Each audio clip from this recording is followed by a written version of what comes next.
Buenas noches. A nombre de la Sociedad Mexicana de Radiología e Imagen, le damos la más cordial bienvenida a nuestra sesión de alfabetización visual correspondiente al mes de abril del presente año. En esta ocasión escucharemos la ponencia Apuntes del Corazón para Médicos Radiólogos, la cual estará a cargo de mi compañero y amigo, el doctor David Licea Medina. Tema interesante, ya que en nuestra práctica diaria nos enfrentamos a numerosos estudios en los que podemos pasar por alto datos sutiles que afectan la estructura cardíaca y que traducen patología importante por centrar nuestra atención en otras regiones anatómicas, como la valoración pulmonar en las radiografías de tórax. El doctor David Licea Medina es egresado de la Escuela Médico Militar de la generación 1990-1996, médico radiólogo por la Escuela Militar de Graduados de Sanidad de la generación 2004-2007, donde tuvimos el gusto de compartir nuestra residencia en radiología e imagen. Posteriormente se desempeñó como jefe del turno vespertino del área de radiología e imagen del Hospital Central Militar hasta el año 2015, cuando decidió su retiro del ejército mexicano.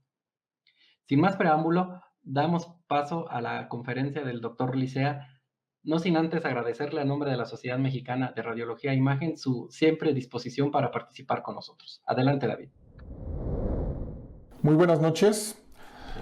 Estamos en esta noche del 26 de abril de 2021,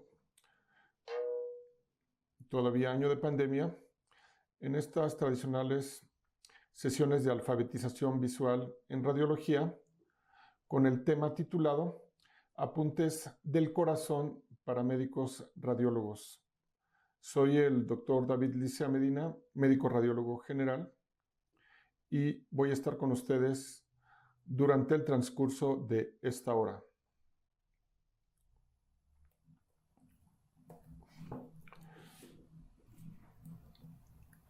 La motivación de este estudio del corazón es debido a que nosotros como médicos radiólogos generales, a pesar de que el corazón es un órgano muy visible en la mayoría de los estudios que valoramos, no le prestamos mayor atención que la referencia de que se encuentra con aumento de sus dimensiones, con tamaño normal, con presencia de algún cuerpo extraño, pero no nos detenemos a explicar más allá y por lo tanto esta interpretación de un estudio donde se observa la imagen cardíaca puede estar incompleto. Traigo a colación algunas frases que se me quedaron grabadas durante mi preparación. Una en la fase de médico residente de radiología e imagen, en la cual mi R2 me decía, lo que se ve se describe y lo que no, desde luego que no lo ponía. Pero, ¿qué hacemos con lo que no vemos? Porque hay otra frase que durante mi preparación en la carrera me decía uno de mis maestros, y es que los ojos no ven lo que el cerebro no piensa. Luego, entonces, si no estamos pensando en que el corazón pueda tener alguna enfermedad, pues no nos vamos a detener a hacer una valoración extensa o por lo menos más detenida de este órgano. Entonces, hay algunas preguntas que quiero hacer y que algunos de ustedes responderán de manera diferente. ¿Importa tener una interpretación del corazón en los estudios de imagen? Algunos dirán que sí, otros estarán en contra, pero desde luego que necesitamos mencionar e interpretar lo que nosotros observemos en un estudio de imagen sobre el corazón. ¿Quién debe de encargarse de la interpretación de la imagen cardíaca en estudios solicitados para valoración de patología diferentes a la enfermedad del corazón? no creo que ese estudio lo tengamos que referir con un subespecialista en imagen cardíaca para mencionar los hallazgos que haya y poder orientar el diagnóstico. ¿Quién debe de interpretar los estudios solicitados para valorar patología cardíaca? Aquí la respuesta pues es indiscutible. El subespecialista en imagen cardíaca es la persona idónea para valorar este tipo de estudios. Pero si no contamos con ese especialista, ¿qué debemos hacer? Y luego, si tenemos nosotros el conocimiento, tenemos a la mano el software, principalmente en los estudios de tomografía cardíaca, que nos ayude a hacer una valoración del corazón, ¿podemos o no podemos interpretar este tipo de estudios? Bueno, eso lo dejo de tarea. Durante la práctica diaria, nuestro pan de cada día es la teleradiografía de tórax, en la cual nosotros vamos a mencionar que el corazón tiene o no tiene cambios en su tamaño. Hablaremos de cardiomegalia, hablaremos por ahí de alguna alteración de los grandes vasos, pero si no tiene un cuerpo extraño, una prótesis valvular, un marcapasos, algo que nos llame la atención, pues no nos vamos a detener. Si acaso mencionaremos por ahí cambios en la aorta, podemos mencionar también alguna imagen que nos llame la atención, como una hernia hiatal, pero no vamos a detenernos para orientar el diagnóstico hacia alguna otra patología. También podemos tener estudios de tórax, en los cuales vamos a ver de una manera más precisa, aunque por el movimiento del corazón pueden las imágenes no ser tan nítidas, pero podemos hacer una valoración un poquito más amplia ya, hablando de las cavidades, hablando del septo, incluso pudiendo hablar de las estructuras valvulares en algunas ocasiones. Y dependiendo el corte en el cual estemos acostumbrados a valorar las tomografías de abdomen, también vamos a obtener imágenes cardíacas que pueden o no requerir que nosotros hagamos énfasis o que pongamos un poco de atención y dediquemos algo de tiempo para valorar el mismo. Cuando nosotros mencionamos la palabra corazón, en muchas ocasiones tenemos la imagen que nosotros obtuvimos de nuestra preparación, incluso desde el bachillerato, que es la imagen de esa bomba que en el esquema nos mostraba dos aurículas, dos ventrículos y su relación con los grandes vasos, amén de las válvulas, tanto cardíacas como las válvulas de los vasos mencionados. Y no pensamos que esa imagen de manera inmediata se conecte con los estudios que nosotros estamos viendo. Podemos nosotros pensar que es una imagen en escala de grises, la cual tiene unos perfiles que nos aprendimos y que nos pueden orientar hacia alguna patología, o también podemos tener la imagen tridimensional de una angiotomografía de corazón y de arterias coronarias, en las cuales nosotros de manera general podemos ver el corazón, su tamaño, su relación con las arterias coronarias y con algunas estructuras venosas y grandes vasos. Para poder hacer una valoración anatómica más completa, debemos tener una lista de verificación en la cual nosotros tengamos en cuenta la posición, la orientación, la forma y el tamaño.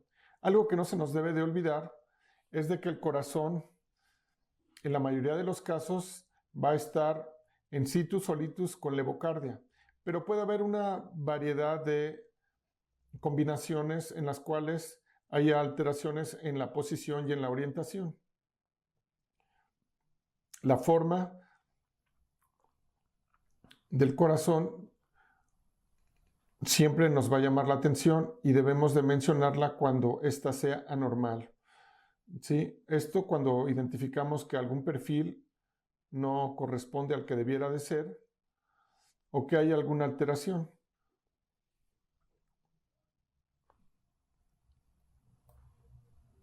Cuando nosotros hagamos una valoración cardíaca debemos de partir de lo general. ¿Sí? Lo general, ¿qué sería en este caso?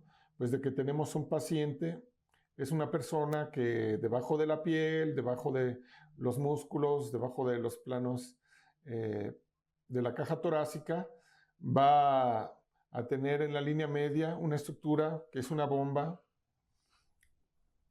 que va a tener arterias, que va a tener venas y que va a tener características particulares que requieren que nosotros pongamos atención en ella.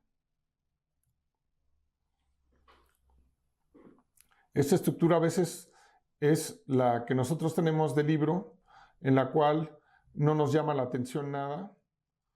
Sí, vemos una radiografía con una técnica adecuada, en la cual los perfiles mediastinales y cardíacos son normales y que incluso haciendo las mediciones correspondientes para valorar el tamaño del corazón, pues está en parámetros normales. Incluso desde antes que nosotros hagamos cualquier medición, podemos determinar si hay algún cambio en el tamaño. ¿Sí? Más en otros casos, muchos de ellos, ¿sí? Vamos a encontrar la imagen en la cual este paciente va a tener cuerpos extraños, va a tener una anatomía alterada, ¿sí? Va a tener aumento en las dimensiones de algunas cavidades, los grandes vasos pueden estar prominentes, pueden tener cambios como en este caso por placas de ateroma calcificadas y ya nuestra imagen que nosotros habíamos predefinido en nuestra mente, en nuestro cerebro, pues ya cambia y tenemos que hacer otro ejercicio para que nosotros recordemos y tengamos en cuenta que esa estructura, aún así como la veamos, tiene todas esas partes del esquema de colores muy bonito y que debemos checarlas si es posible. Así, nosotros superponemos a esa imagen que no es tan didáctica, pues las aurículas, los ventrículos, lo que es la aorta, la arteria pulmonar, la relación con las venas cavas, ¿sí? Y la posición que tiene el corazón. Entonces vamos a obtener que nosotros ya estamos viendo algo más allá de la simple imagen con la que nosotros contamos. También no debemos de olvidarnos que como es un órgano en movimiento, dependemos de la fase del ciclo cardíaco para que en caso de que nosotros estemos checando una angiotomografía de corazón, esta sea obtenida en la parte del ciclo en la cual nuestras estructuras sean valorables de manera adecuada. También no debemos olvidar de que el daño que nosotros podamos a veces delimitar por alguna alteración va a estar relacionado o no con el sistema de conducción, que era parte de nuestro dolor de cabeza cuando nosotros veíamos nuestras clases de cardiología. Algo que parece que nosotros nunca vamos a cometer es el error de decir que un corazón presenta una dextrocardia, en este caso un situs inversus, sin antes verificar el marcador de la imagen. Pero aunque ustedes no lo crean, Existen algunos técnicos que por algún descuido toman la imagen de manera inadecuada y entonces nosotros estamos batallando y luego queremos ver el marcador y no tiene el marcador. Y entonces entramos en el dilema. ¿Hay alguna alteración o no hay alguna alteración de su orientación y posición?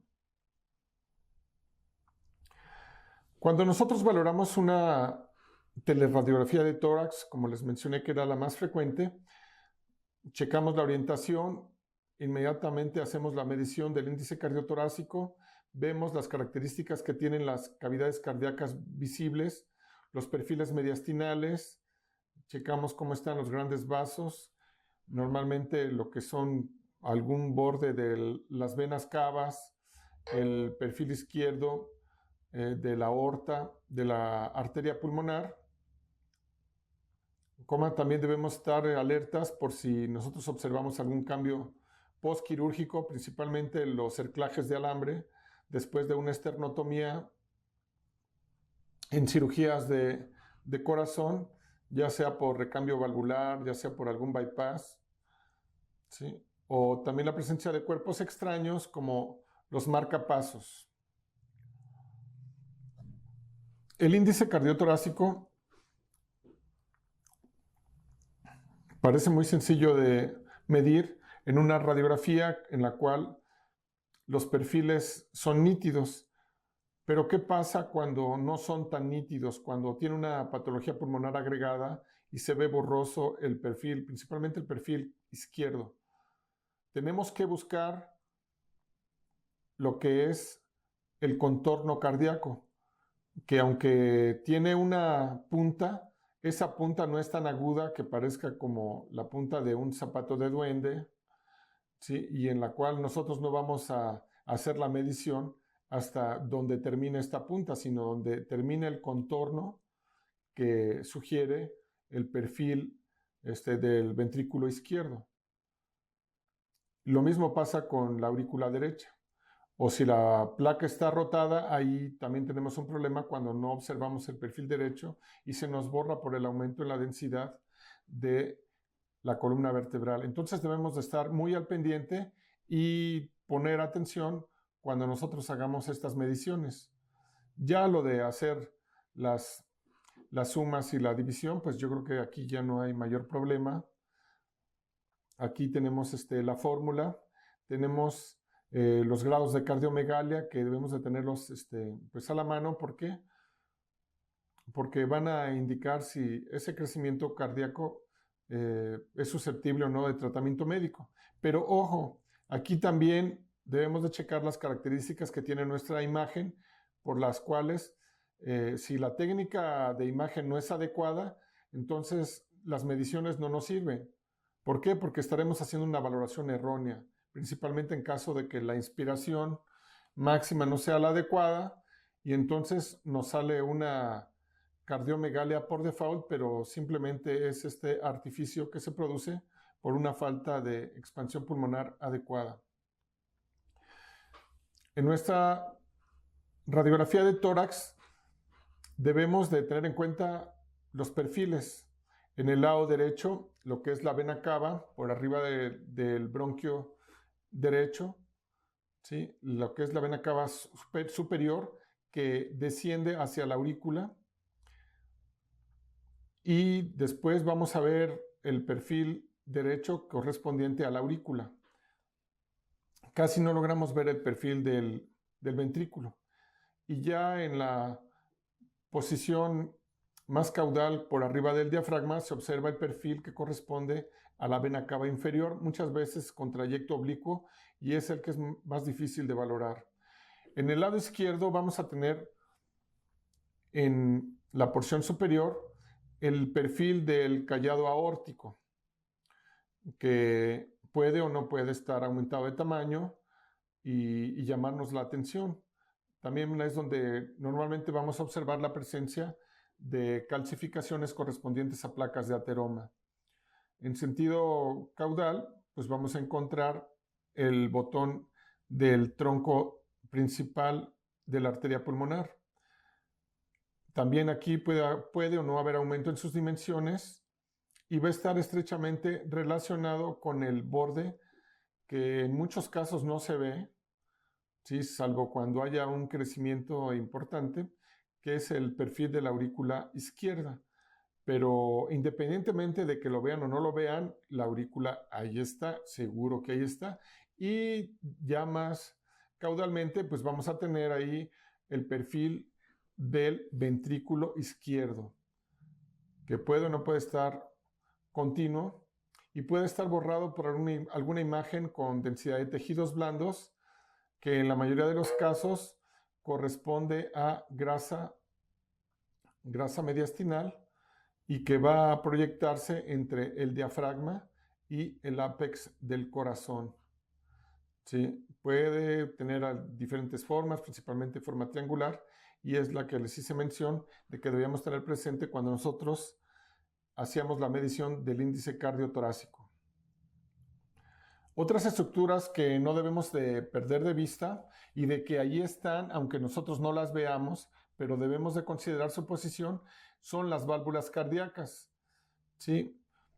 En el lado derecho vamos a tener proyectadas lo que son la válvula aórtica, ¿sí? Sobre la línea media, y vamos a tener abajo de esta imagen lo que es la válvula tricúspide. En el lado izquierdo va a estar la válvula pulmonar y la válvula mitral.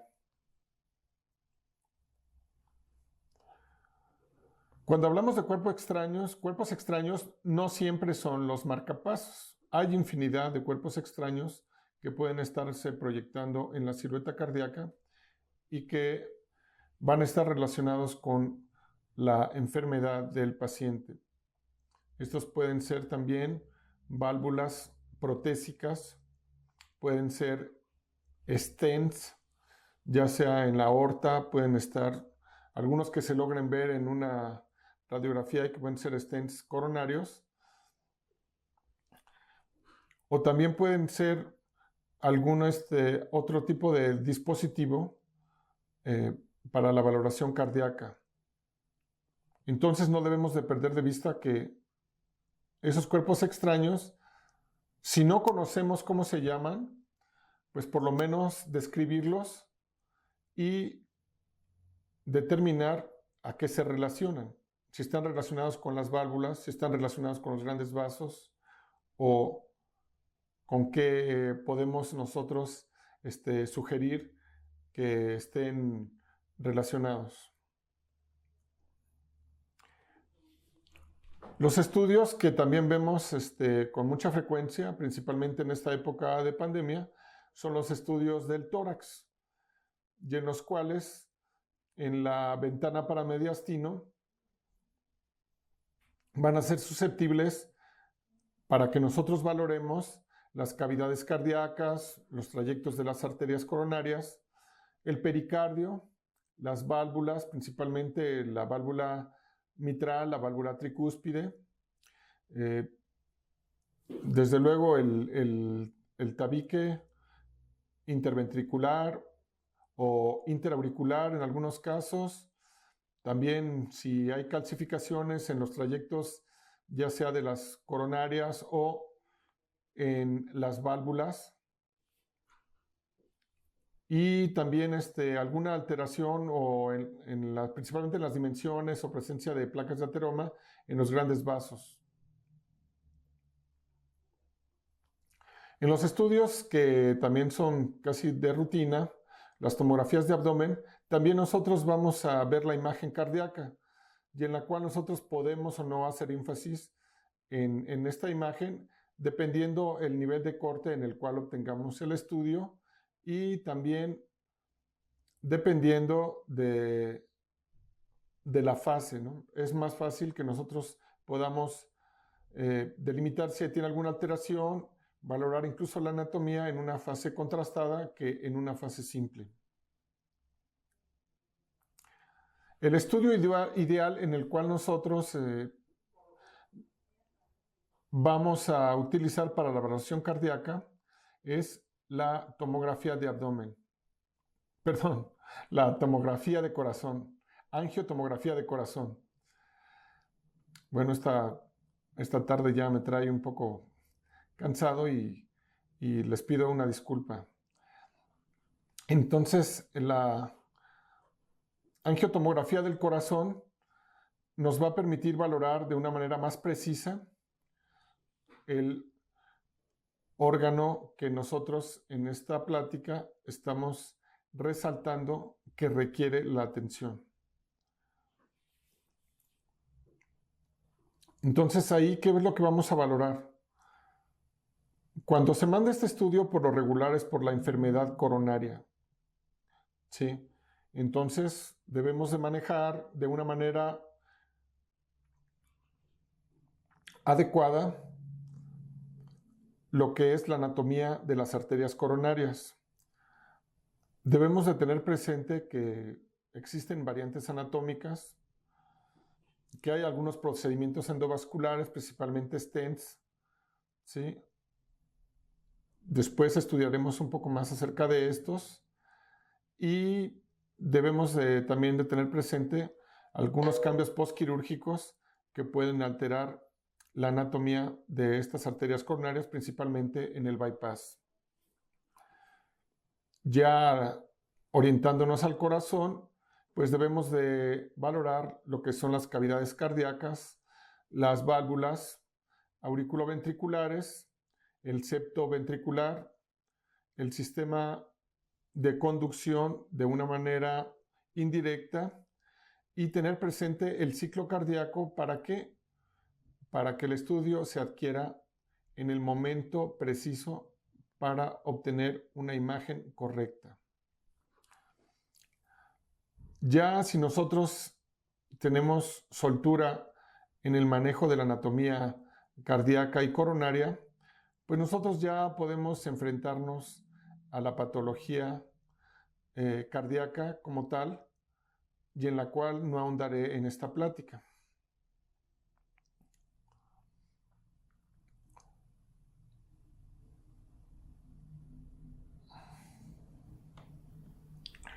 Independientemente del plano en el cual nosotros valoremos el corazón o que tengamos nosotros reconstrucciones tridimensionales,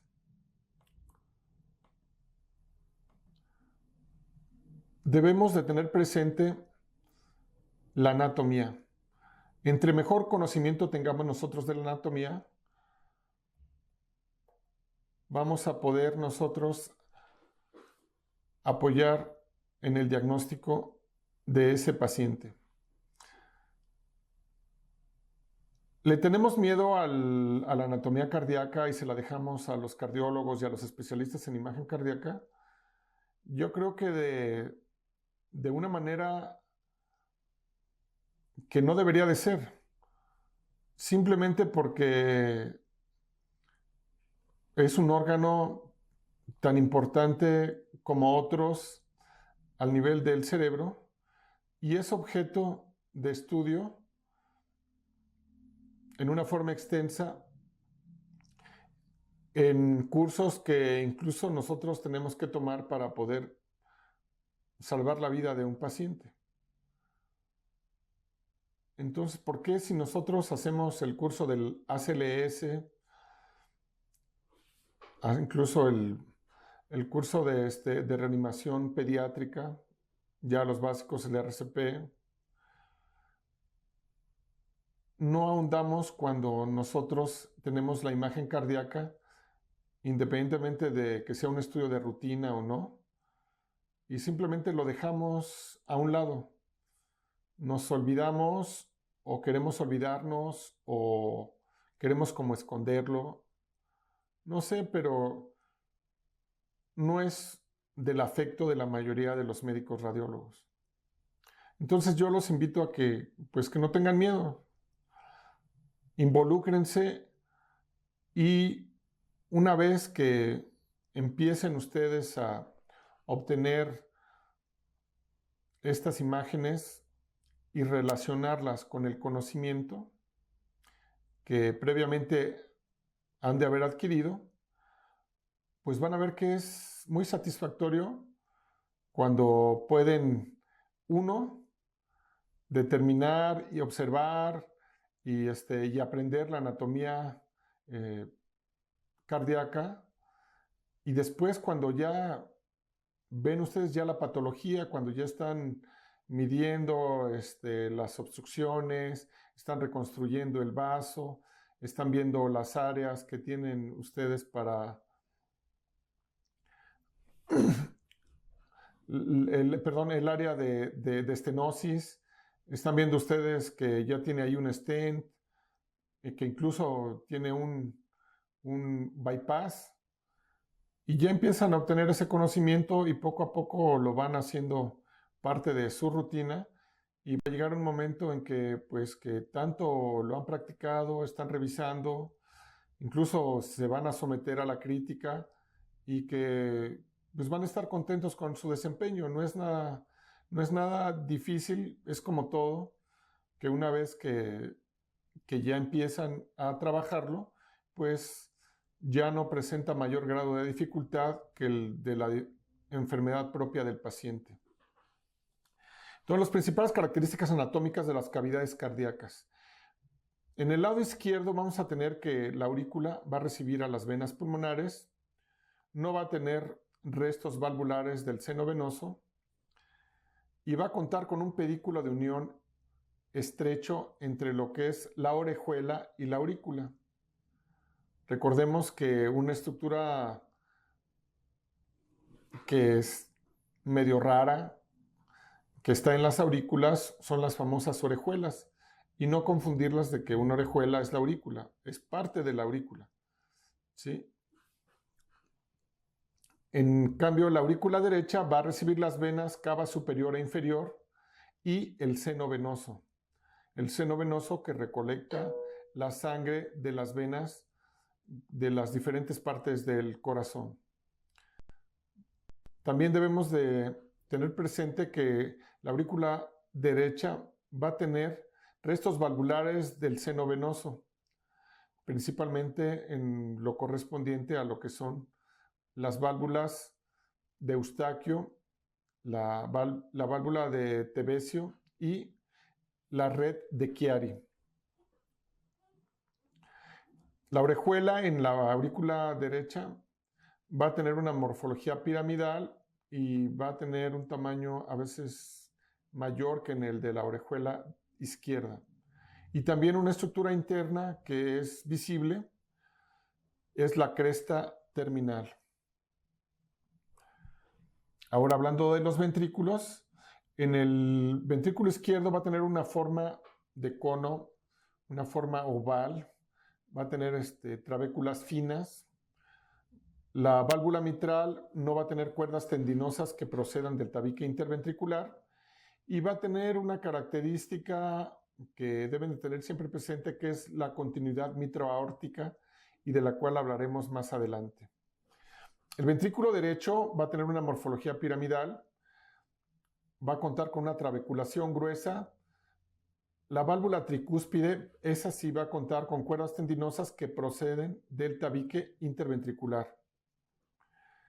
Las válvulas tricúspide y pulmonar van a estar separadas por la cresta supraventricular. Otros rasgos específicos van a ser que este ventrículo va a tener una banda moderadora o también llamada trabeculación septomarginal. También van a contar con un infundíbulo muscular y también se señala que la válvula tricúspide sí va a estar ligeramente más apical que la válvula mitral. Para checar la anatomía de la aurícula izquierda, vamos a tener en cuenta que va a tener un componente venoso, un componente vestibular y la orejuela. En el componente venoso vamos a tener las venas pulmonares provenientes de la circulación pulmonar, ¿sí? 2 del lado derecho, superior e inferior, y 2 del lado izquierdo también en posición superior e inferior. El componente vestibular va a ser el que rodea el orificio de la válvula mitral, y la orejuela va a tener características anatómicas en las cuales es tubular y trabeculada, y va a tener un pedículo estrecho entre lo que es la orejuela y la aurícula. Por el contrario, la aurícula derecha va a tener un componente venoso en el cual va a estar dado por la desembocadura de las venas cavas, tanto superior e inferior, y también la desembocadura del seno coronario en el tercio inferior. El seno venoso, que va a ser el componente entre las venas cava superior e inferior, va a estar localizado hacia la pared posterolateral. Las válvulas que habíamos mencionado anteriormente, la de Eustaquio, se localiza a nivel de la vena cava inferior, y la vena de Tevesius va a estar relacionada con la desembocadura del seno coronario. Y ojo, aquí estoy hablando del seno coronario cardíaco, ¿sí? Porque existen otras estructuras que se llaman senos coronarios y que corresponden a la válvula aórtica. También la aurícula derecha va a contar con un surco terminal en la cara epicárdica y una cresta terminal en la cara interna.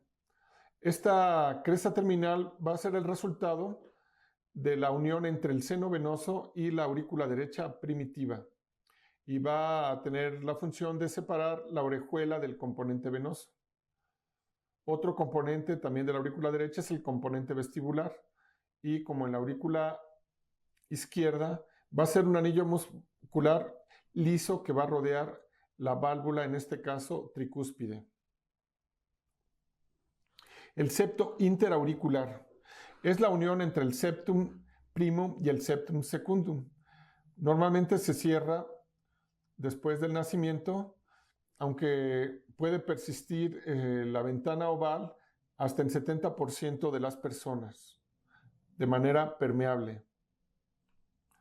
Ya cuando nosotros vamos a revisar la anatomía ventricular, es importante recordar que el ventrículo izquierdo tiene forma de cono. Su pared va a ser gruesa en la base y adelgazada hacia el ápex. Su cámara de salida va a tener una continuidad con la cámara de entrada. Entonces va a tener la continuidad mitroaórtica, ¿sí? Entonces, la relación de estas cámaras de salida y la cámara de entrada está a través de la unión del anillo fibroso que va a rodear tanto la válvula mitral como la válvula aórtica. El componente apical trabeculado, que es el que está hacia el borde caudal del corazón, ¿sí?, orientado en la parte más inferior e izquierda en la mayoría de los casos, va a tener un aspecto trabeculado. También este ventrículo cuenta con dos músculos papilares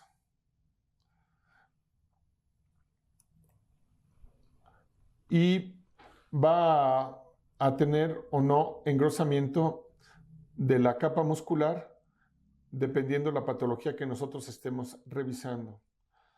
El tabique interventricular es una banda que predominantemente es muscular, pero también tiene un componente fibroso. Va a separar lo que es el ventrículo derecho del ventrículo izquierdo, y por lo regular va a ser grueso. La única parte adelgazada va a ser el segmento infravalvular. La forma que va a tener en muchos de los casos va a ser convexa hacia el ventrículo derecho, y va a tener soluciones de continuidad de manera frecuente. Entonces, es posible que nosotros lleguemos a identificar comunicaciones interventriculares de una manera frecuente. Para hacer un repaso de las válvulas cardíacas, es importante recalcar que no se ven como las del libro. En las imágenes de tomografía, nosotros vamos a ver de una manera muy tenue, principalmente cuando estas válvulas están abiertas, apenas van a ser identificables. Entonces, es algo que debemos de tomar en cuenta. Mas, sin embargo, cuando se vean de una manera muy llamativa, pues también tener en consideración que puede haber un engrosamiento de las mismas. En algunas ocasiones, este engrosamiento puede acompañarse de calcificaciones, y aquí estamos hablando de unas válvulas cardíacas patológicas. Bueno, la válvula tricúspide es la que está relacionada con las cavidades derechas y la mitral con las cavidades morfológicamente izquierdas. Lo que es la válvula tricúspide va a tener una posición apical cuando se relaciona con la válvula mitral. Ambas válvulas, cada una en su localización, van a estar unidas al resto del ventrículo y de la aurícula mediante un anillo fibroso de soporte. La válvula mitral va a separar lo que es la aurícula izquierda del ventrículo izquierdo. Va a contar de 5 partes. Un anillo que se continúa con la válvula aórtica en la continuidad mitroaórtica, 2 valvas, una anterior y otra posterior. Va a tener también 2 comisuras, 2 músculos papilares y cuerdas tendinosas. La válvula tricúspide separa la aurícula derecha del ventrículo derecho. Esta va a tener 3 valvas, 3 músculos papilares que van a estar unidos a las valvas mediante cuerdas tendinosas, y se separa de la válvula pulmonar mediante la cresta supraventricular, que está en estrecha relación con el tabique interventricular. La válvula aórtica. Aquí me detengo un momento porque es una de las válvulas más importantes. ¿Por qué? Por la presencia de los senos conformados por sus diferentes valvas, que van a ser el seno coronario derecho, que aquí estamos observando, el seno coronario izquierdo, ¿sí? Vean cómo en cada uno de estos que acabo de mencionar tienen relación con la emergencia o el origen de una arteria coronaria. En el seno coronario derecho, pues con la coronaria derecha, y en el seno coronario izquierdo con el tronco principal izquierdo. También tenemos un seno coronario intermedio que tiene localización posterior, y es el seno no coronario porque no se relaciona con ninguna arteria de las coronarias. La anomalía más frecuente de esta válvula es la válvula aórtica bicuspidea, y es en la cual durante el periodo embrionario se fusionaron 2 valvas y queda la otra, así que trabajan como si fueran 2. La válvula pulmonar separa lo que es el infundíbulo pulmonar de lo que corresponde al tronco principal de la arteria pulmonar, y está separado de la válvula tricúspide mediante la cresta supraventricular ya referido previamente. También cuenta con 3 valvas, derecha, izquierda, y una valva de localización anterior, a diferencia de la aórtica. También estructura importante, aunque es más frecuente que nosotros nos detengamos a valorar el pericardio cuando hay derrame pericárdico, o puede haber calcificaciones, o existe alguna neoplasia que lo afecte, y entonces no nos es tan ajeno el conocimiento del pericardio, pero sí debemos hacer hincapié en que es una estructura que está conformada por dos capas que envuelven al corazón y el origen de los grandes vasos. Va a tener una capa de pericardio seroso y otra capa de pericardio parietal. El pericardio seroso va a tener una característica que debemos de tomar en cuenta, que es una capacidad de ultrafiltrado plasmático, y va a contar con dos reflexiones, uno el seno oblicuo y otro el seno transverso, además de múltiples recesos donde son sitios que pueden colectar líquido durante la presencia de derrame pericárdico. Para poder nosotros estudiar el corazón en tomografía, debemos de seguir una técnica en la cual se obtienen diferentes planos. Por lo regular, en un estudio se obtienen imágenes de 4 cámaras, de 2 cámaras, de 3 cámaras, y otra en la cual se obtienen imágenes en un eje corto.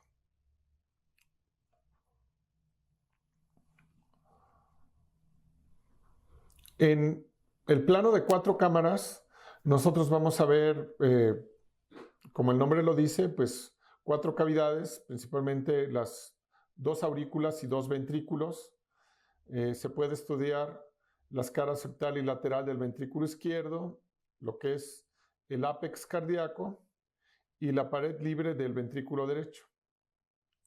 También vamos a poder delinear en algunos casos lo que es la válvula mitral, la válvula tricúspide y algunos segmentos de las arterias coronarias, principalmente el tronco principal izquierdo y las coronarias descendente anterior con sus diagonales.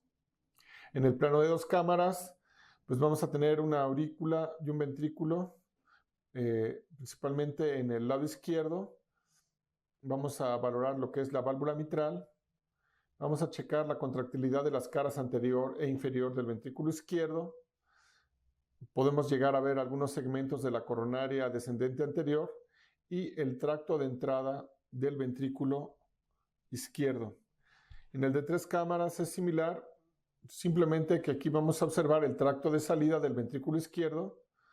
Podemos valorar la contractilidad de la pared anteroseptal e inferolateral del ventrículo izquierdo también, y la morfología, así como el grosor del tabique interventricular.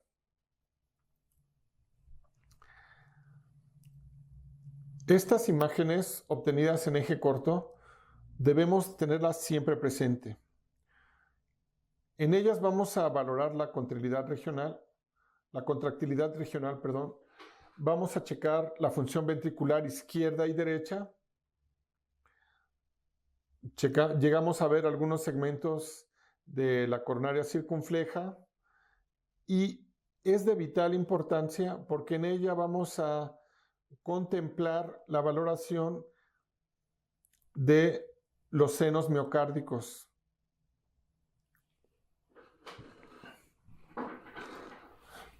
Sí, que van a ser la forma en que nosotros vamos a poder determinar si hay o no hay alteración de este ventrículo izquierdo. Los segmentos, según la Asociación Americana del Corazón, son 17.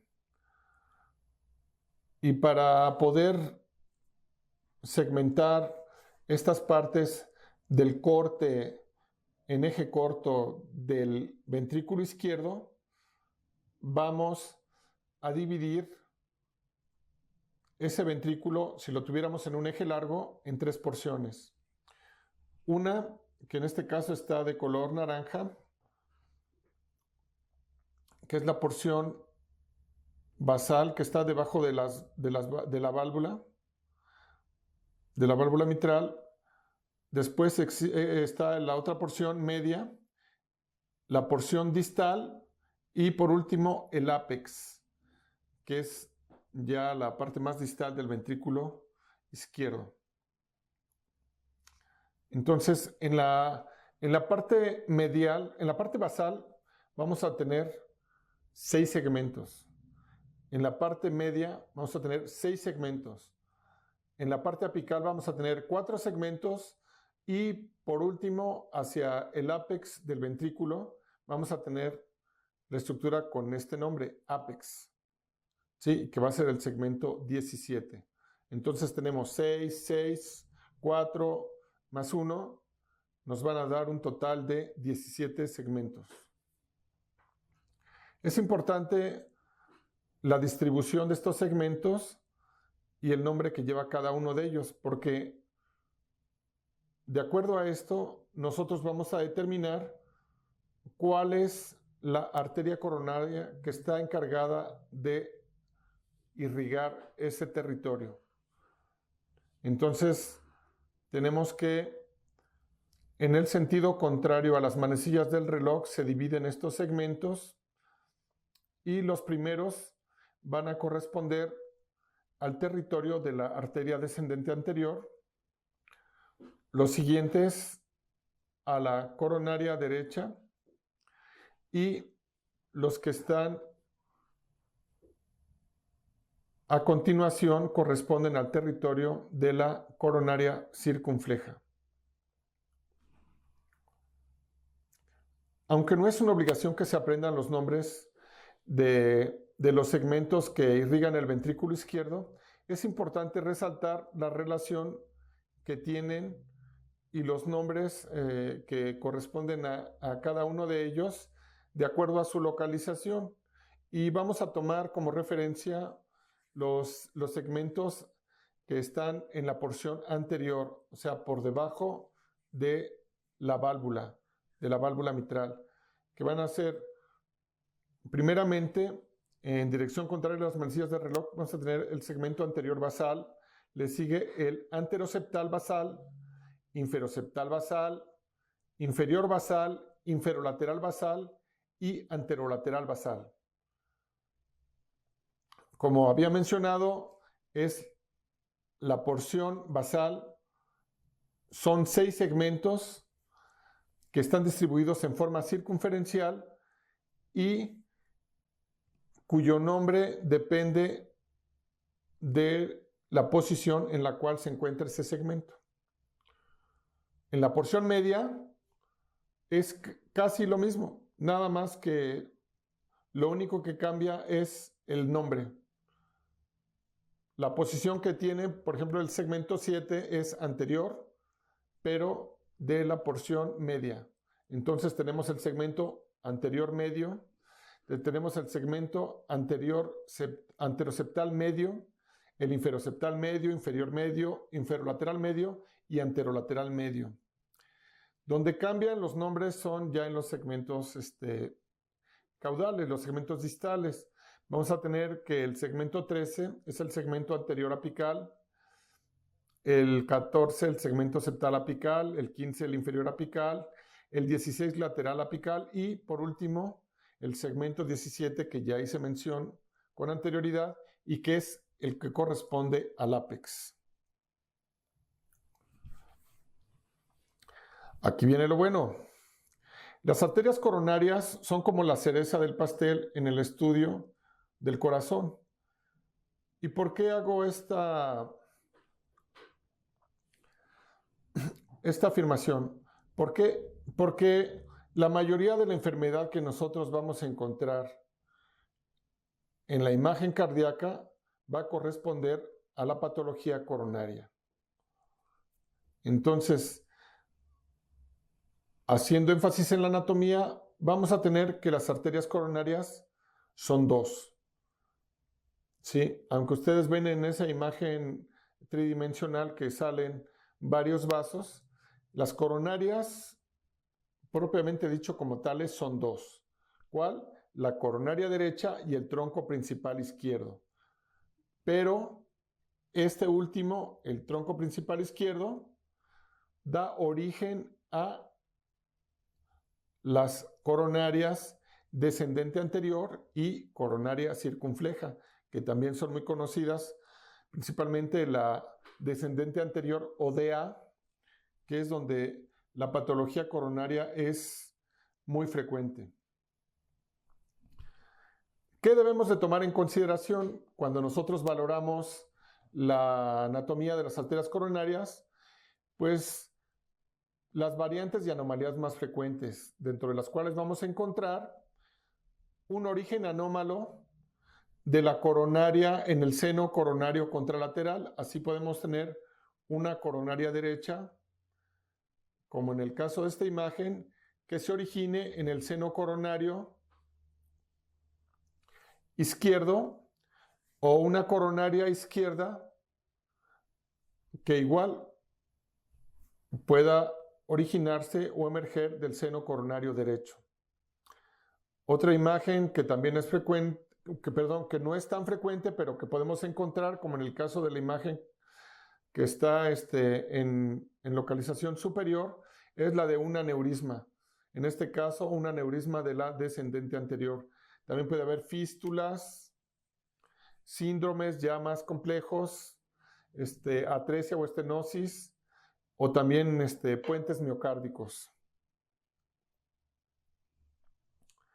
Venas coronarias, aquí no nos detenemos como tal para valorarlas, pero sí hacemos mención de que el drenaje venoso del corazón está dado por diferentes venas que transcurren en los diferentes surcos auriculoventriculares e interventriculares y van a confluir en el seno coronario, que a la vez va a drenar en la aurícula derecha,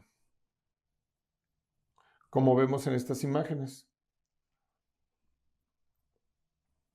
Entonces, las características de las coronarias derecha e izquierda van a tener características similares, que ambas se originan en los senos de Valsalva, correspondientes seno coronario derecho o seno coronario izquierdo. Van a localizarse por encima del anillo aórtico, debajo de la unión sinotubular, y hacemos hincapié en que el seno coronario derecho es anterior.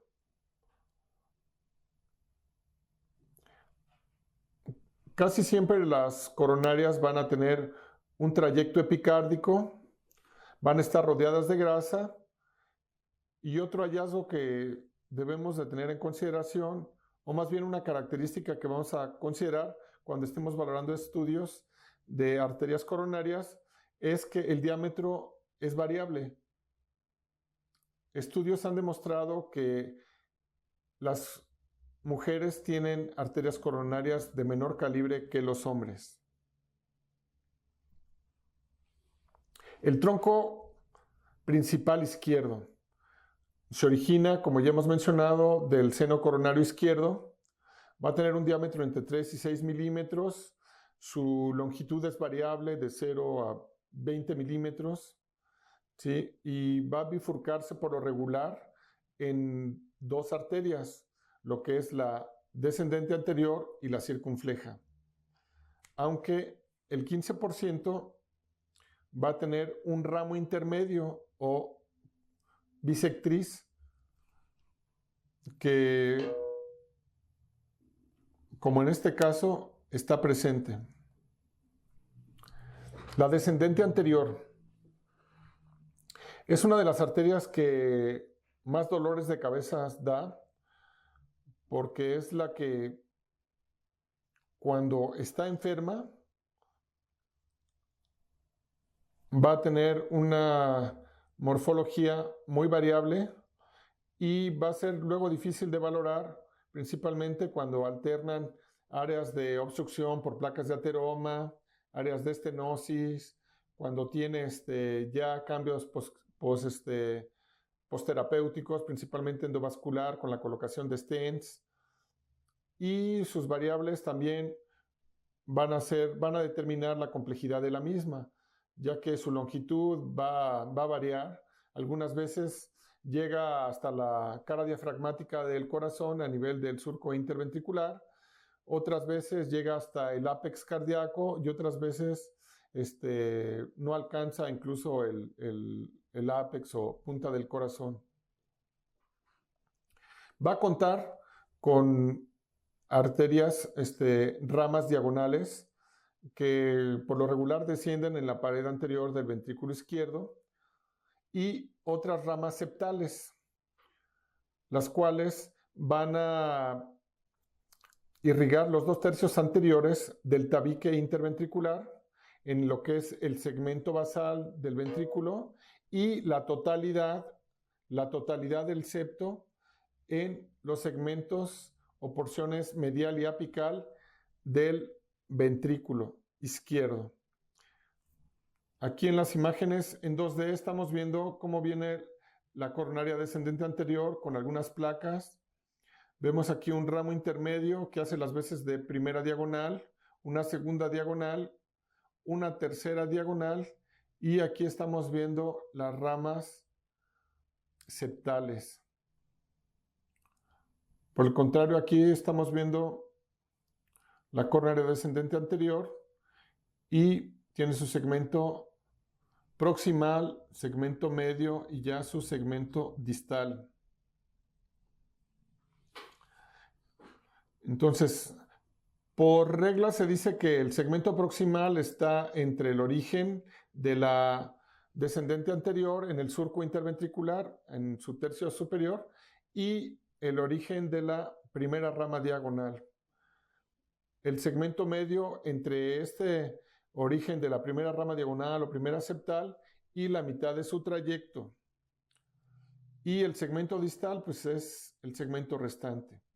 La coronaria circunfleja también se origina del tronco principal izquierdo. Va a tener calibre y trayecto variable, ¿sí? Normalmente irriga la pared lateral del ventrículo izquierdo y parte de la cara inferior del mismo ventrículo mediante ramas posterolaterales. Y también va a tener unas ramas obtusas marginales que por lo regular van a ser las que irrigan el músculo papilar anterolateral.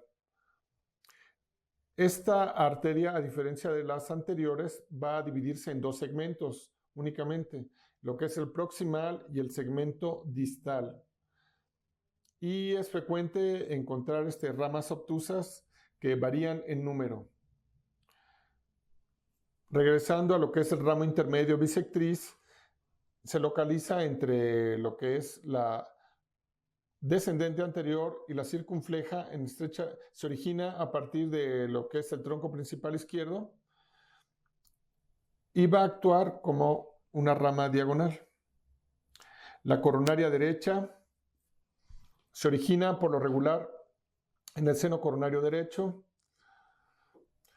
va a transcurrir a lo largo del surco auriculoventricular hasta la cruz cardíaca, que se localiza en la parte posterior del corazón, en donde convergen lo que son los surcos auriculoventricular e interventricular.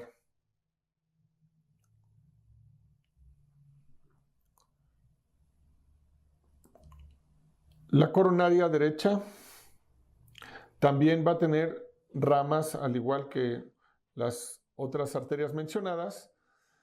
Principalmente va a ser la rama del cono arterioso, que va a irrigar el linfundíbulo del ventrículo derecho. También en ocasiones vamos a ver la rama del nodo sinoatrial.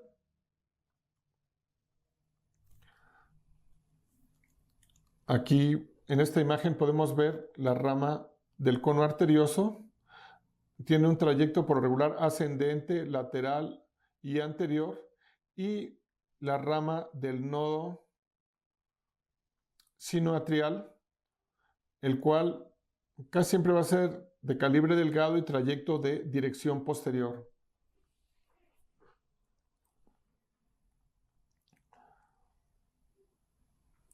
El segmento distal de la coronaria derecha va a determinar por lo regular la dominancia, ya que cuando esta arteria, la coronaria derecha, da origen a la coronaria descendente posterior o interventricular posterior, se denomina dominancia derecha, que quiere decir de qué lado o cuál es la coronaria que da el mayor aporte sanguíneo. En el caso de de la coronaria derecha, como ya mencioné, tiene 3 segmentos: proximal, medio y distal. Y lo que corresponde a la descendente posterior se va a considerar como un segmento aparte. Entonces, ¿la dominancia para qué se utiliza? El término dominancia debe de mencionarse cuando interpretamos estudios de corazón y hace referencia a la coronaria, que por lo regular proporciona la vasculatura del nódulo auriculoventricular y proporciona la circulación de la cara inferior del corazón, de la cara diafragmática. Algo que hay que mencionar es que la arteria del nodo auriculoventricular, por lo regular, no se identifica por tomografía computada. Aquí estamos viendo cómo el segmento distal de la coronaria derecha da origen a ramas que llegan y conforman la coronaria descendente posterior. Llegan al surco interventricular posterior y conforman la coronaria descendente posterior. Entonces estamos hablando de una dominancia derecha. Aquí, por el contrario, la coronaria circunfleja es la que da la rama que origina la coronaria descendente posterior. Y cuando existe la presencia de ramas tanto de la circunfleja como de la coronaria derecha que aporten arterias que conformen la descendente posterior, se va a llamar codominancia, que es una circulación balanceada.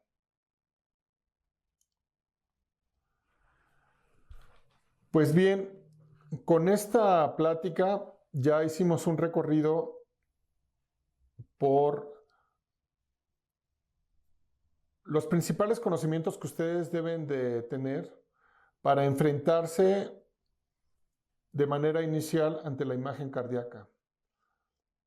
Y posteriormente puedan ustedes adquirir mayor conocimiento para, si es que ustedes lo desean, pues hacer un estudio más a fondo, ya sea obteniendo la bibliografía, haciendo algún curso o realizando la subespecialidad en imagen cardíaca. Lo que yo les mencioné es resultado del estudio, de la práctica, ¿sí? No tanto de la experiencia de otras personas con las que en algunos momentos sí he compartido, pero como no tengo una formación formal en la materia, pues no me considero un experto. Más sin embargo, soy un aficionado entusiasta de la imagen cardíaca y les recomiendo pues que como yo, pues pongan un poquito de interés y van a ver que van a obtener cosas muy agradables, van a obtener un conocimiento que los va a invitar a adquirir cada vez más bibliografía, más videos, más información para que ustedes puedan hacer una valoración cardíaca lo mejor posible. La bibliografía principalmente se basó en el libro que aquí tengo, este libro de Bastarrica, y es un libro muy amigable que se lo recomiendo. Así que muchas gracias, tengan ustedes un excelente lunes, principio de semana, y que el resto de la semana pues esté muy bien. No sin antes presumirles que ya estoy cerca de la vacuna. Hasta luego.